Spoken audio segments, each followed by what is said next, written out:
The NWSL season begins March 25th. You can watch games on Paramount Plus, and we are doing a team preview for every single team, all 12 clubs. You can catch them on our podcast or on YouTube. Make sure you tell your friends, tell your family, tell your neighbors, tell your pets, tell everybody who you can tell about the 2023 NWSL regular season, because it's coming up and we have to chat about all of the teams before March 25th gets here. And we're going to chat about Orlando Pride now.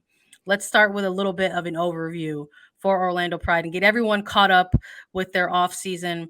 They're going to be led in 2023 by Seb Hines, officially promoted to head coach. This is going to be his first full season with the team. Was named interim head coach last season, June 7th, and then full-time with the team this November. So going to have beginning, middle, and an end with this Orlando Pride side. They also made some other front office notable hires. Haley Carter as VP of soccer operations and general manager. Jill Barnes, who initially was an interim assistant last year, is going to return as a full-time first assistant. And additionally, Paul Crichton going to be the team's goalkeeper coach. So a lot of additions with anytime you add a new head coach comes additional hires to sort of flesh out technical staff and stuff like that. So cool to see a lot of different parts here for Orlando Pride moving forward in 2023.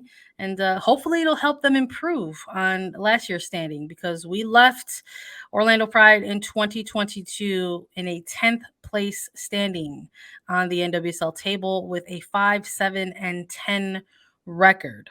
So 12 teams, 10th place. Safe to say that's the bottom half of the table. We were curious as to what their offseason was going to look like. Who are they going to hire, right? That was one of the question marks. Who are they going to hire as head coach? Were they going to promote Seb Hines? They answered that question fairly quickly in their offseason. But how are they going to navigate something like the first ever free agency period for the league? How are they going to handle their draft as they entered the 2023 draft with a couple of really promising picks, and how were they going to navigate that event? So they did some interesting things, I think, coming out of the draft specifically. I wouldn't say that they were necessarily winners in the free agency period, but this was a team that definitely made some international signings. They went ahead and they targeted their draft to help sort of flesh out their roster looking ahead to 2023. And we gave their overall offseason a solid B. We liked the pieces. We liked the moves that they made and the pieces that they targeted to add on to this team. We wanted to maybe see a little bit more from this team out of free agency, but hey, it was the first year for everyone. You can't win them all. So we're giving a full B for Orlando Pride in the off-season grade. But a big part of that was making sure that they re-signed Marta, because this was a player that was listed on free agency. Could have been one of many players who exercised the right to play in her options of the free agency period, but opted to re-sign with Orlando Pride, and Marta is going to make her return with the Pride this season. We've already got to see her play some minutes in She Believes Cup against the United States, Canada, and Japan. Immediately contributing to a goal with the Binya in one of the matches. So it's exciting. I think there's a lot of excitement there to see this type of legend make her return, not only to the pitch, but to Orlando Pride, because this is a player that has now been with this team for a number of years now. You can really say that this city has kind of become her home, and where she has sort of chosen to sort of close out these final stages of her career. But they also included another Brazilian player in signing Adriana as well, and they had a very successful draft.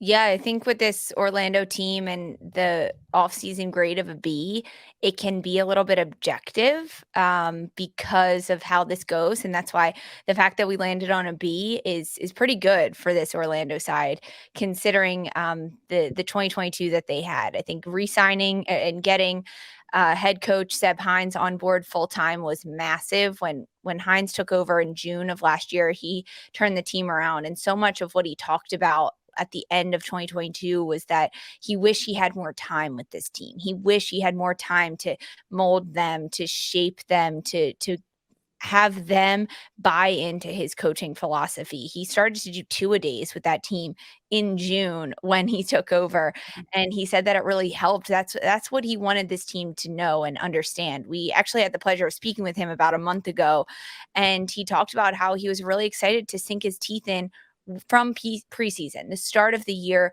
with this team. And I think that the initial signing of free agent Marta was massive for this team. Now, that's all that was on paper, but there was a lot of speculation before this during the free agency period where Orlando was trading some players around, getting lots of money. They were kind of gobbling up different money from trades and everything like that, that it was speculated that Orlando was going after a free agent in Debinha out of North Carolina, Brazilian midfielder, to play alongside someone like a Marta in the midfield to really turn this Orlando team around. Now, that did not happen. Orlando did not get Debinha. Debinha ended up going to Kansas City.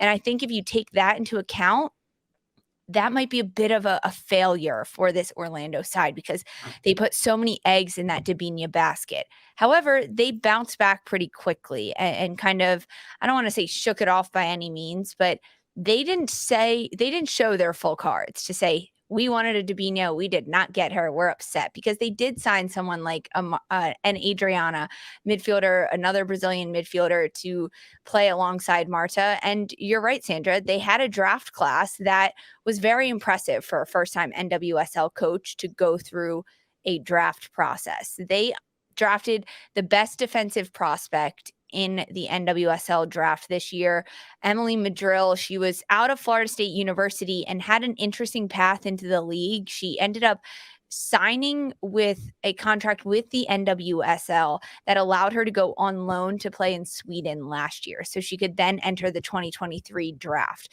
So this is a player that has experience not only winning national championships with Florida State University and anchoring a back line, but also already playing professionally. That's a leg up on anyone else in the draft class. I think Emily Madrill is going to be a massive boost for this Orlando Pride roster. And they also ended up getting another defender in Tori Hansen and a forward in Messiah Bright. I think Messiah Bright was very high on both of our draft prospect lists as someone that could go into a team. And she's strong, she's physical, she has a nose for goal and can score in a variety of ways.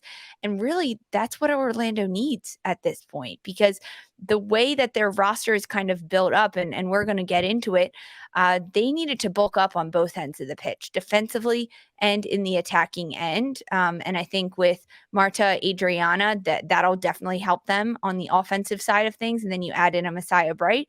And then across the back line, Emily Madrill is one that I expect to slot right in at the start of the season. No, I'm with you. I think watching this team make the selections that they made in the draft sort of pivoted our off-season grade, because we weren't too sure where we were going to maybe rank them after coming out of that free agency period. But I liked the pieces that they rolled with coming out of the draft.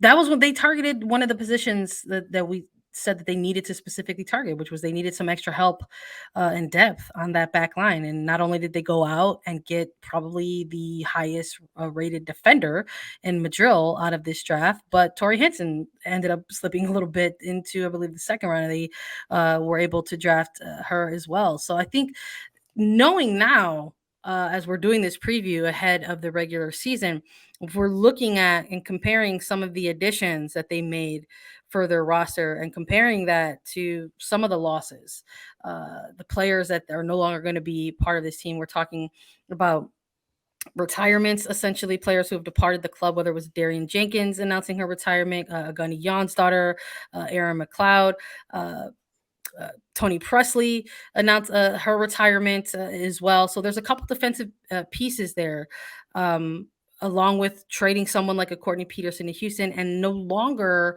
having Carrie Lawrence as an option on the back line, who's out with indefinitely with a knee injury. So I think sort of looking and comparing the fact that you're going to have a couple defensive pieces that you lost in this offseason, and sort of taking a look at the draft and the players in front of them that maybe, just maybe, these are some players who are going to get some extended time with Orlando this season.